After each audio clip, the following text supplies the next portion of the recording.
What is going on, ladies and gentlemen? This is SO Chris 199, security officer.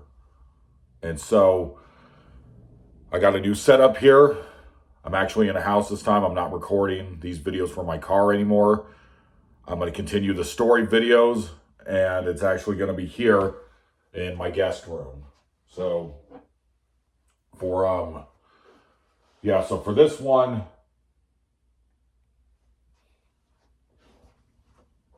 even though I ran out of stories for security, at least for now, I'm going to be telling you guys the stories throughout my life of all the jobs I've had before security. So the one I did last time was about when I was an anesthesia technician / OR assistant. So the one before that is going to be this week's video. And this week's video is going to be about the time that I was a pharmaceutical technician. Hands down, one of the worst jobs I've ever had in work, in just in general, since, man, I've been working for 18 years now in the American workforce, only in the Southwest. And yeah, so you guys have to understand. So I moved here from Tucson up to Phoenix. Now I'm here in New Mexico. So back when I was living in Tucson, it's very, like what I've already said in these other videos, it's very similar to how it is here in New Mexico. Like Tucson and Las Cruces are very similar in how it looks, how it feels, money, things like that, jobs, culture. It's very similar. So, which is basically what I'm trying to say is that there's no jobs. So back then, really, if you live in Tucson, really the only option for you is to pretty much just go work at a call center.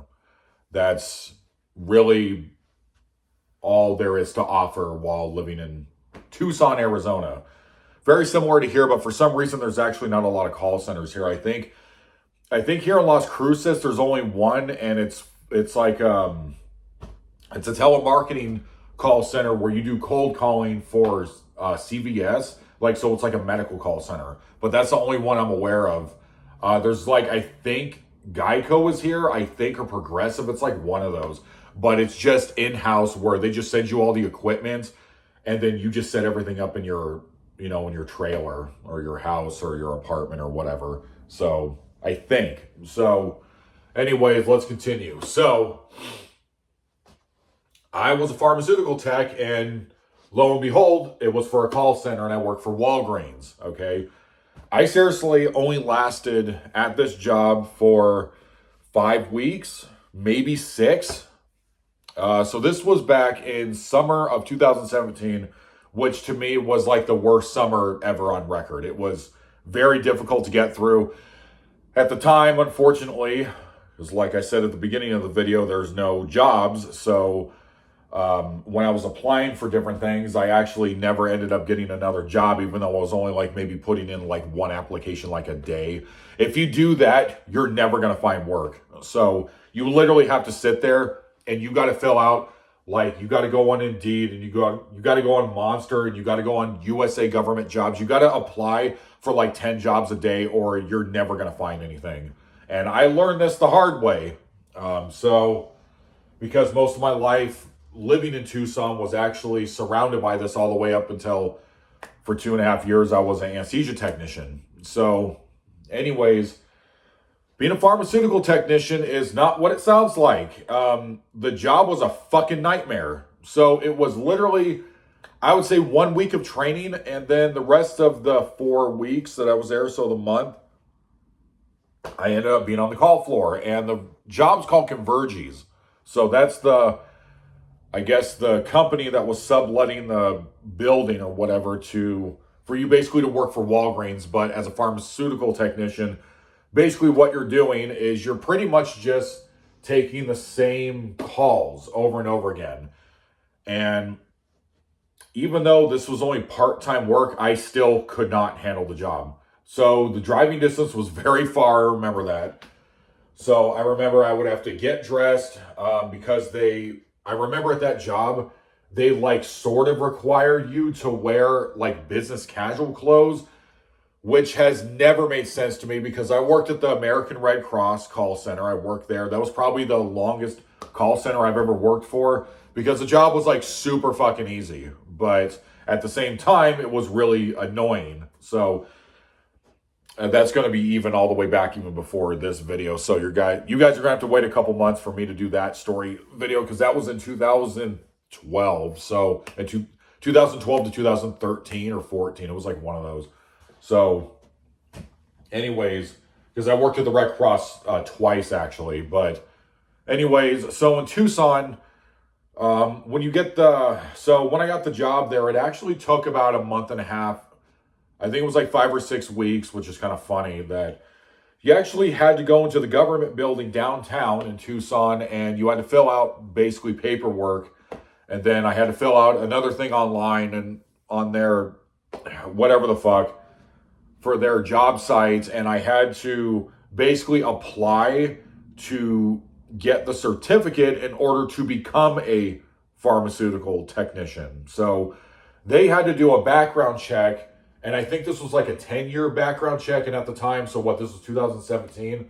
So I seriously, for this job, me and my brother both filled out all this information. He ended up going to, I think, Citibank call center. I ended up just still continuing to go to this one, Walgreens. So for this one, it took seriously like a month and a half for them to send me in the mail. It was in this envelope that said congratulations, and it had like the thing with like the government stamp on it. You're allowed to apply now. So, and when I went there, me and my brother went in and we had to do the fingerprints and we had to do a typing test and like had to do all these different things. And it was just like, seriously, this is only a part-time job. This is only 20 hours a week. It was the schedule that they put me on when I was outside of training because training was full-time. Now that I'm thinking about it, training was actually 2 weeks. So that was like, what was the training back then? It was like 11 a.m. to like 7 p.m. or something like that, or 6 p.m. It was like some shit like that. It was like so it was 80 hours of training. Then they threw me on the floor. So I was on the call for a month and then I fucking quit. So I couldn't, even on 5 hours a day, I could not stand that job. But that was the actual very last time I actually worked at a call center was this one I'm describing to you guys now. So basically, so once I got out of training, the job was, I think I came in at like 2. I think it was like 2 to 7 or 2 to 6. 3, 4, 5, 6. No, it was 2 p.m. to 7 p.m. And I think I had like Mondays and Tuesdays off or like something like that. So anyways, yeah, it was really bad. So essentially what I did was I took the same 4 calls. And when I say pharmaceutical tech, all you're really doing there is you're basically just proving to people that call in that want a refill on like their Xanax or Tylenol, like 800 Tylenol with codeine, or they want a refill on their Ambient. Basically, all you're doing is explaining to them that they can't get it because there is a certain amount of days that they have to wait that's due to their own doctor's script. So let's say if the script says, well, the refill is for once every like 2 weeks or once every 3 weeks. So this was seriously every 1 in 4 calls I got, like every time I fucking punched into work. It was always someone screaming at me or yelling at me about, well, why can't I get my Xanax? Like I went to the Walgreens and they won't give it to me. What is my doctor's script? And then I would pull up all their information. I would get their account number and whatever the fuck, and I get the number of the, like if they were at Blue Cross Blue Shield or whatever. I remember I actually had to talk to one of them, and the call was like really depressing because I had to be on a 3-way with this guy who was saying he like desperately needed like antibiotics for like his like baby son. He had a son that was like a 1-year-old or something like that. And I was on a 3-way call with this agent from Blue Cross Blue Shield, and the agent basically said we're not covering like it was like the special kind of antibiotics or something like that like he desperately needed it because his baby was really sick, and the guy I think, disconnected, but I was still on with him, and he told me to tell the guy we're not gonna like give him the like we're not covering it, so you need to tell him that. And then the guy like hung up on me, like it was an agent from their company. So yeah, and then I had to explain it to the guy, and the guy was saying like, I can't believe this, like why would they not? But I was originally told they were supposed to cover it. Kind of makes you think why that guy Luigi fucking shot that guy in the head. Like, dude, I've been on calls like this where like United Healthcare and all of them, like it's they literally don't like give a fuck about you. Like that's honest to God. So anyways, that was one call that I was on. But so what ended up happening is that so I would basically just pull up a screen that would show the written script with like the doctor's signature on it, or like a nurse practitioner, like her signature. And so on the script, if it said, if they called in, it was like Wednesday that I was at work, and a woman or man would be yelling at me, well, why can't I get my Xanax? And I would say, I'm sorry, but it says on your doctor's script right here that the refill is Friday. You have to wait another 2 days. And it would just be like, fuck you, you piece of shit. And like, I would just be hearing that in my ear. And this was literally every 4 calls. One time, it was around before I quit. So this is like I think it was like the last week I was there. This woman called in. It was a young woman. I think she was like 18 or 19. She said, hey, I'm at the Walgreens. I picked up my prescription for, what did she say? It was like for, I think it was Xanax.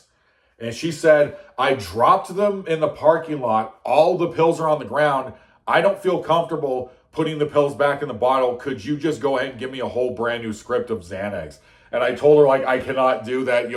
I said, I'm sorry that you dropped your bottle of Xanax, or I said some shit like that. And she said, well, but I can't take them because they're dirty. And I said, ma'am, I can't, like, there's nothing I can do. You would have to, like, set up an appointment with your doctor.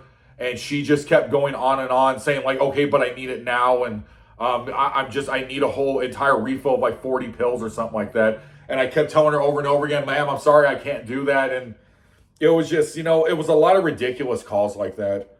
One of the calls was, also, I think this was like the second to last week. There was a hurricane that came in, and some woman called in from somewhere in Texas. And she said something about that a hurricane was coming in. And she was like yelling at me about the fact that the hurricane was happening. And she said, she kept saying that I need to get this specific kind of medication. It wasn't a pain medication. I remember she said the name of it, and I looked it up, and I still like didn't understand what it was or what it did exactly.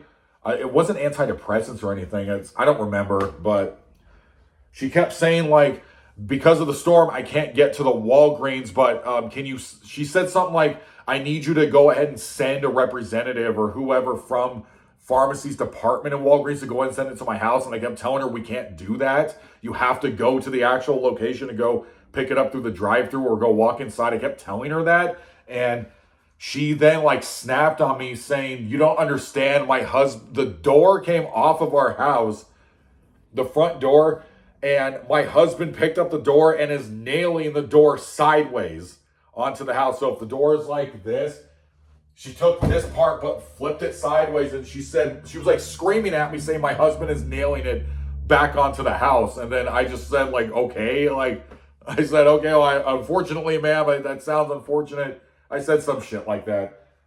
And then she ended up hanging up on me. I mean, that's like, when you work at a call center like this, where you're basically, so you're the pharmacy's assistant, but for like every fucking Walgreens in the entire country. So you're taking thousands of calls. So like literally every single time, like if I wasn't on my lunch break, or if I wasn't on like a 15-minute break, well, I didn't get lunch. I think they only gave me like one 15-minute break and like one 10-minute bathroom break or something like that. Because I was only doing 5 hours. So I think they only gave me like 1:15 in the middle of it, to where you could just go hang out in the fucking break room, but you had to come back. It was one of those call centers where even if the whole center was full of people, right when you hung up or the person hung up on you, it would make the beeping sound and you would immediately get another call. So it was like literally like fucking stop. So I seriously do not understand how I lasted so long doing call center jobs because, dude, it is literally like working at a call center. It's like the fucking worst. I mean, this call center here in Cruces like tried to like get me to come work for them.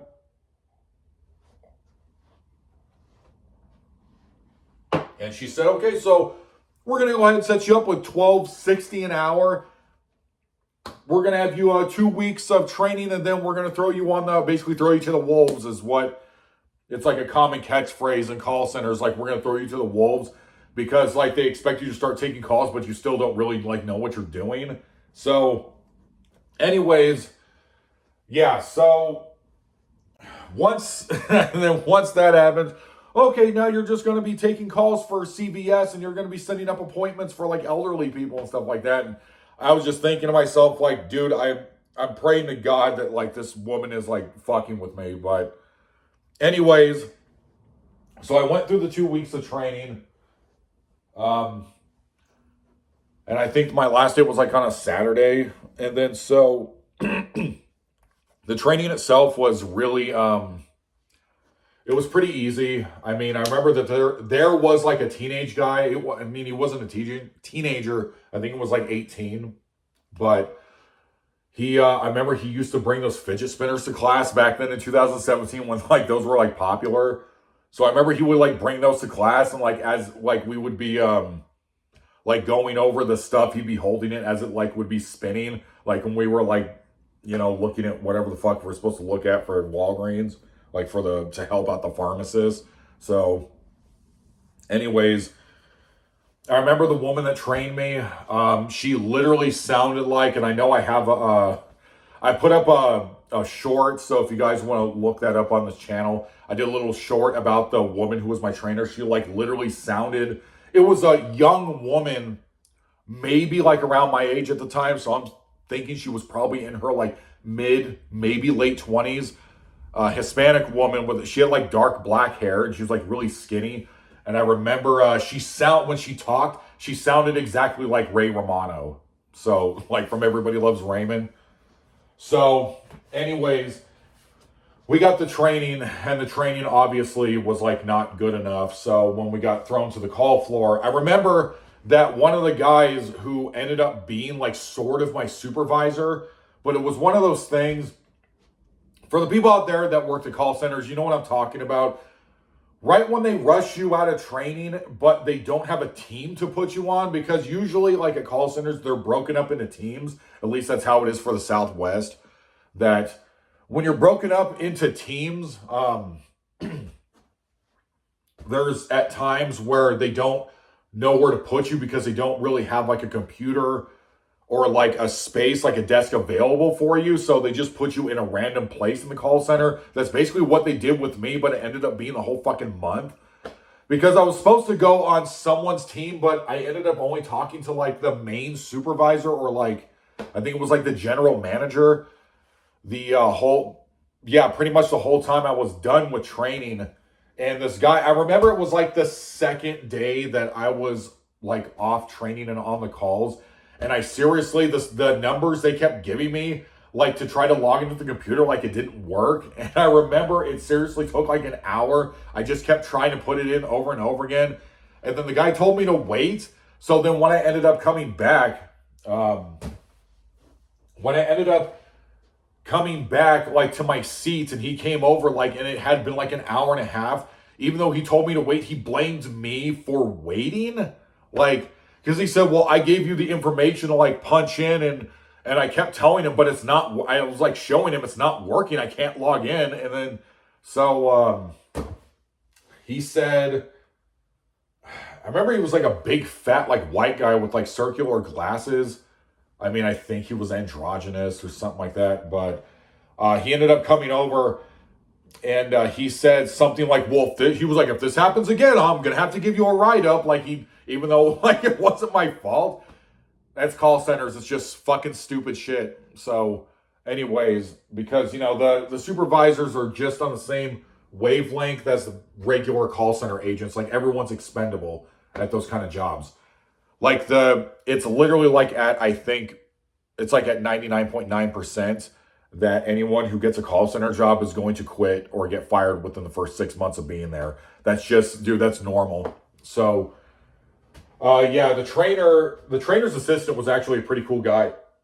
Excuse me. I remember the guy actually being very like helpful. And he had one of those open boxes on the computer where you could just send him personal messages and he would send it back and like help you out with, you know, whatever the call was. Most of the call centers that I worked at, so convergies, it didn't happen at this one, but it happened like every other one where if you did not know what to do or the person just kept screaming the word supervisor at you, you had to hold your hand up and they would have what was called walkabouts. So, or no, not walkabouts, that's the oxygen tank. But they were called supervisor assistants. So they would walk around. It was usually only like 2 people for the whole fucking call floor. And you would have to sit there and put the person on hold and you would have to raise your hand and say, excuse me, I need someone to like come take this call. This person's yelling for a supervisor. So that was like at the other 4 call centers that I worked at, where you had to raise your hand. This one you didn't. You just had to put it in the box with the supervisor's assistant, and then they would just assist you on the computer like that. Like they wouldn't walk over to your computer and just take the call. Like even if they were demanding a supervisor, they expected you to just handle it. Like it was, dude, it's a call center. It's like the whole shit is just supposed to be like fucking ridiculous. I seriously don't understand how anyone takes this kind of work seriously. It's, I don't know, man. It's just, it's fucking, like, working at a call center, it's like the shit is just straight up fucking ridiculous. Like, so anyways, I ended up quitting. So what happened is about 6 weeks into the job, I basically got tired of getting yelled at because fucking junkies would be, you know, calling in saying like, well, I'm fucking withdrawing. And it was seriously every 1 in 3 or 4 calls that I would take every single time I came to work. And so eventually that starts to wear on you because you can't snap back and start yelling back at them because then you get in trouble for not like, you know, being a fucking good representative or something like that. Like you can get a write-up because what they do is they end up taking you off the phones like maybe once a week and they'll bring you over to one of the supervisor's desk or it's like one of the main supervisors. And then you put on the headset with them and then they just go over like 2 or 3 random calls that you were on. And then they'll basically give reasons why like you need to do a lot better, even though it's like completely randomized. Like it doesn't make any sense. So anyways, yeah, so that's what happened with that. At this job, that actually never happened to me. I never talked to a supervisor like that where they went over my calls, probably because I didn't stay long enough. But I remember particularly, this was a Friday, and I was just waiting to go get drunk. So, anyways, this was probably like, it was like 5:30. I think I seriously had like 30 minutes left in the shift. And it was some like old woman and she was just screaming at me for like 10, 15 minutes. And it was something about how she hates her CVS, or not CVS, but she hates the Walgreens and the people there don't listen to her. And she needed her fucking, 800 fucking codeine Tylenol and she needed some shit like that. And I remember just taking the headset off and throwing it like against the backboard. Because also you have to understand with this job, it's like every other like fucking job. It's like when you work at a call center, it was like low pain. I mean, it's, similar to my job now where like you're getting like kind of low pay, but at the same time, they're kind of matching the pay as to what you were given. It's just because everything is just so cheap here in Las Cruces. It kind of evens out, sort of, not really. But anyways, I remember like when they finally told me like how much I was getting paid per hour. It was just like, it was kind of like what happened at this like call center here. It was just like the number was just fucking disgusted me, where it's like I waited a month and a half to get the stupid certificate to basically like work the equivalent of like I'm just a little bit above minimum wage, like just stupid shit. And so, but hey, that's Tucson. So anyways, Like, seriously, if the U of A was not there, the place would not fucking exist. Like, let's be real about this. So, anyways, the same thing fucking here in Cruces. If there was no university, this would be even less than a one-horse town. So, like, it's just, oh, let's make a university. But it's like when Mexico, like, built that giant Amazon center, but there's just extreme poverty, like, around it. That's basically like most American cities. But you just put a university in the middle of it, and then the rest of everything around it is all people working fucking minimum wage. Like, in, like, shit fucking houses in Section 8. So, anyways, so what happened is that I took my headset, I threw it against the backboard. I don't even think I even clocked out or, like, turned my computer off or anything. I think I just got up and I got my backpack. I got my jacket, and I ended up just walking out of the job, and I told my parents, like, yeah, fuck this, I quit. I remember going to lunch with my dad, like, the next day, and I was like, yeah, I quit. I can't do this. So, I know, like, I was thinking to myself, I know you guys are really, like, wanting me to, like, leave the nest kind of thing, and I didn't want to live with my parents. I mean, anyone over the age of 21 wouldn't, I didn't want to. It's just I couldn't find it's not that I couldn't find work, it's that I couldn't find stable work. So it ended up being about 2 months later, I ended up getting the job as an OR assistant. And then kind of the rest is history because I ended up, getting my own apartment. But yeah, I'll leave you guys with that job at Convergies. Don't, dude, if you see a fucking Convergies, from the last time I checked, that building doesn't even fucking exist anymore. Like, I think the last time I checked it out, it's not even called Convergies, or they fucking bulldozed it. It was like some shit like that where they had fencing all around the fucking building. Like, it was like a year ago, like, when I went to drive down to Tucson to, like, see everybody, the fucking building wasn't even fucking there anymore. So, unless I'm thinking of a different call center.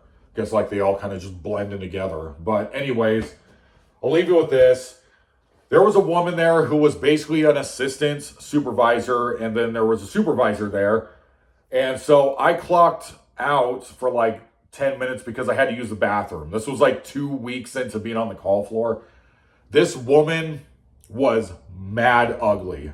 Like, she literally looked like Axl Rose, like, but like the fucking, female version of it. And she was like real, like, super puffy face, like really fat. Like, she was not like a white woman. She was like, just fucking trailer trash. So, and I remember she had a bad attitude because anytime you would send like a question in a little box, like, she would give you an attitude about, well, why couldn't you figure this shit out by yourself or whatever, even though, or like, no, you have to take the call over. I don't know what to do. And then she would just force you to just do it anyways. Like, even though they were demanding a supervisor, she was one of those kind of fucking people. And I remember, even though she wasn't a soup. So then there was another guy that was the supervisor for the call floor, one of like 2 or 3 of them. Another guy who dressed like Ozzy Osbourne, like another fucking failure in life. So, and this guy had white hair. Like, he was this woman had to have been in her early 20s, and this guy had to have been in his late 40s or something like that. Like, I remember he was a tall guy with a giant, like, beer gut. He had, like, white hair with, like, a soul patch or something like that. He had some shit like that. And he always came to work in bandanas, and she did the same thing. Like, they dressed like fucking bikers or something like that. Just so fucking stupid. Like, fucking dressed like fucking King Cobra, fucking JLS, or whatever that guy's name is who just died. They both dressed like him. So what happened was I clocked out for lunch, to go to the bathroom, and when you had to walk all the way to the other side of the call center floor to get to the bathroom. And when I was walking over, in his seats at his desk, the woman was sitting on his lap, and they were fucking like making out with each other. And I remember just like, if I was like walking, so I'm trying to get to the bathroom and I see him like over here, I remember just doing this, and I just looked over. So I was like, oh, and I just kept walking to the bathroom. So same thing. The guy was a fucking asshole too. Just like, dude, when you worship an idol, especially if like you think you're hot shit because you work at a call center, like, dudes, consider fucking killing yourself. Because, like, honestly, fucking honestly, like, what the fuck is there to be proud of? Like, this, I don't know. People are wild, especially people that live in these fucking areas like Tucson and shit. Like, these, I don't fucking get it, dude. But this is SO Chris 199, so I'm done with my story.